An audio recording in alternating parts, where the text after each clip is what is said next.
Today I'm going to show you how you do the landmine press. This is a really good exercise for any overhead athletes, whether it's volleyball, baseball, softball, or even swimming.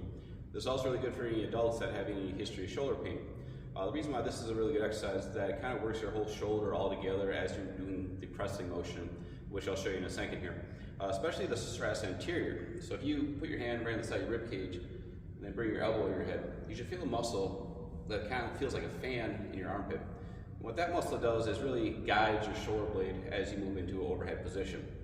So this is how we get set up on the landmine press. So the first thing we want to do is put some weight on the one side of the bar. When I'm standing completely upright, this bar should be just off my chest, maybe about 6 inches. You never want to go below your shoulder with this exercise.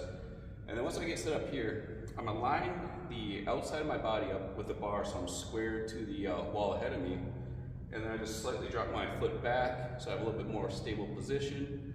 Put my other hand on my stomach, and this is just going to kind of guide me so that I don't arch my back too much as I bring the weight overhead. Because what I want to really work on doing is driving through the bar and feeling that shoulder blade almost roll into my armpit as I come up. So you should almost see a perfectly straight line from my heel all the way up through my arm. The only thing is you want to stop before you lock out your shoulder and your elbow. So as I come up, I'm going to finish in this position. I'm going to shift my weight to my front foot. And then as I come back down, I'm going to let the bar kind of push me back to my heel. If you want to make this a little harder, just square your feet up, but I'm still, again, lined up with the outside of my thigh with the line of that bar. And then as I press, I'm going to lean into it, and just a little bit more core involved with that variation. Now the third option I can do to make it more of a power movement, I can turn this in more into like a push press motion. So I'm going to use my lower body, and then I'm going to drive as I turn and press into the bar. And then just to show you from the front side here, as I mentioned, I want to line that bar up with the outside of my thigh so I'm pushing directly into the wall. What a lot of people make the mistake of is getting centered on that bar, and then as they push up, that bar kind of loops around their shoulder like that.